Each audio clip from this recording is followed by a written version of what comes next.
Hello and welcome. Today I'm going to be showing you how to turn a gardener's dibber using this lovely piece of sapele.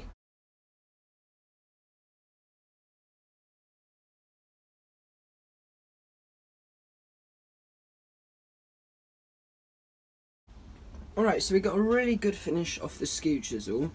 This green bit's not too bad. I mean, that's what happens when you do work with wood that isn't necessarily normal hardwood that's been left in good dry conditions. It's been left outside. This is what it started out like though. I made it into a square stock blank and now I've turned it into this round stock. So actually it's a pretty good bit of wood. It's got a lovely grain pattern to it. As you can see, it's got these cathedral shaped grain pattern here. We're going to mark the location on, so I've just basically used the tool rest as a clamp by pushing it up against. It's a bit wobbly but it will hold. So we have one there, and then what I'll do is I'll spin it by hand to get the actual locations. So I'm just going to continue these lines. They really don't need to be accurate, they're just a rough guide.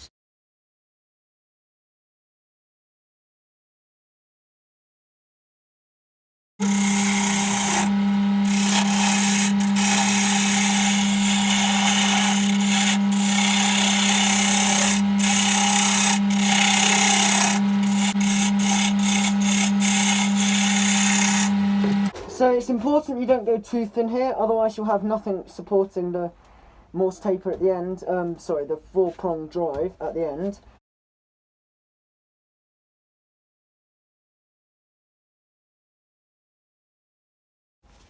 Alright, so if we have a look now, you can see I've turned the cylindrical bit of this. I've made it a little bit bigger, but it pretty much is the same. Obviously, you don't need to be exact. I'm just doing this to practice with the calipers, the skew chisel and the round scraper. I want to bring a profile around here to create this lovely sort of chamfered area here. And then we want to bring this in here, so we're going to create a cove here. And then we'll take a V cut here to get a nice V section out of this.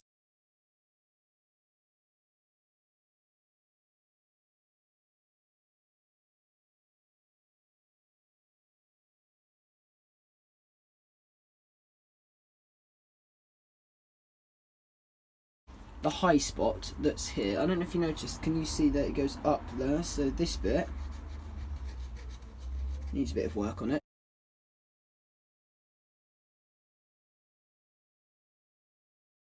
We're going to put the V cuts in now. So we're going to have one here, one here, one here, one here and one there. Needs to be very careful doing this, because now what can happen is you can break the piece because there's barely anything holding it at each end. There's a lot holding there but not there. As you can see, when I spin this up, you can just about make out those lines. If you look very closely there, you can actually see the lines. At least I can. So we're going to take our V chisel and we're just going to gently touch it to those lines.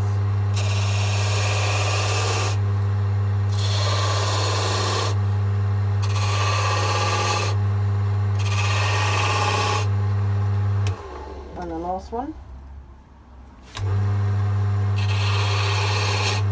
Now we're going to do it again, but this time we're going to bring the chisel in a little deeper. So we take a deeper pass and then we'll sand to remove the tear out.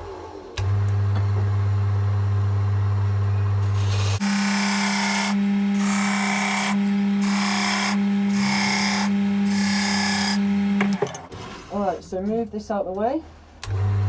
Sand to remove the tear out. I might turn the dust extractor on for this.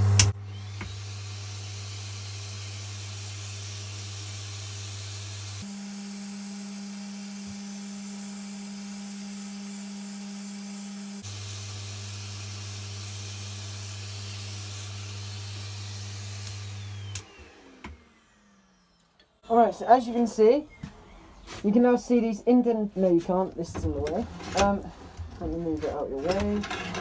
Hopefully you can now see, yes you can, 1, 2, 3, 4, 5, 6 indentations. 1, 2, 3, 4, 5, 6, yes.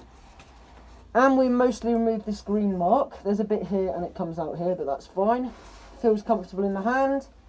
We need a bit of sanding around here. There's a tiny bit of tear out in these lines. I also want to take these lines a tiny bit deeper, especially along this groove here. So just bring the V chisel in a tiny bit. Okay, that's enough, and in here.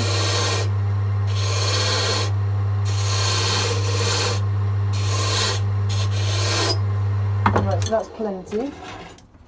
Sandpaper.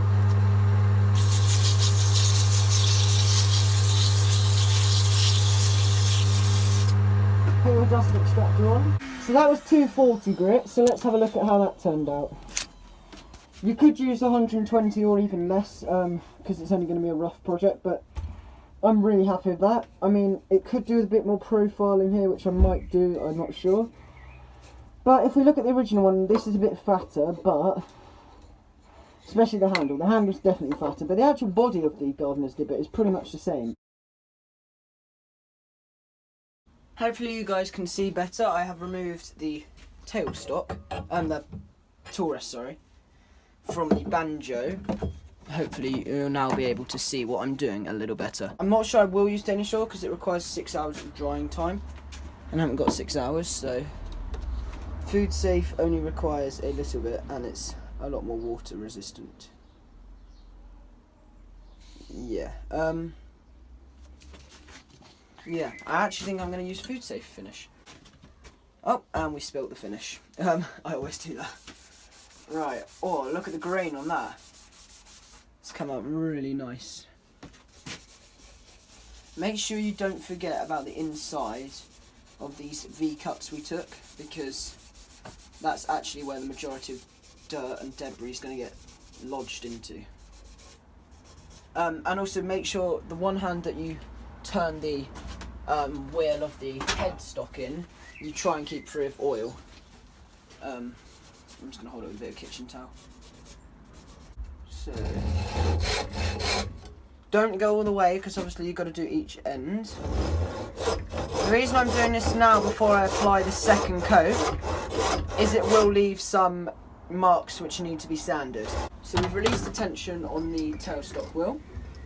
Pull it gently off. And as you can see, we've got a bit of a jagged edge there that we'll need some clean up with. But we need to sort this end out. So what I suggest is getting a bit of kitchen towel and clamping it in a bench vise. And then you probably need to hold it to keep it steady. And just cut it off like anything else. So we're going to add a last coat of Food Safe oil now.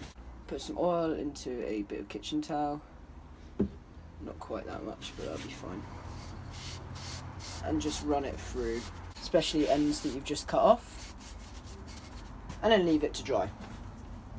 I would recommend leaving it also on a piece of kitchen towel. I hope you've enjoyed this video. Please share it around, subscribe, and thanks for watching.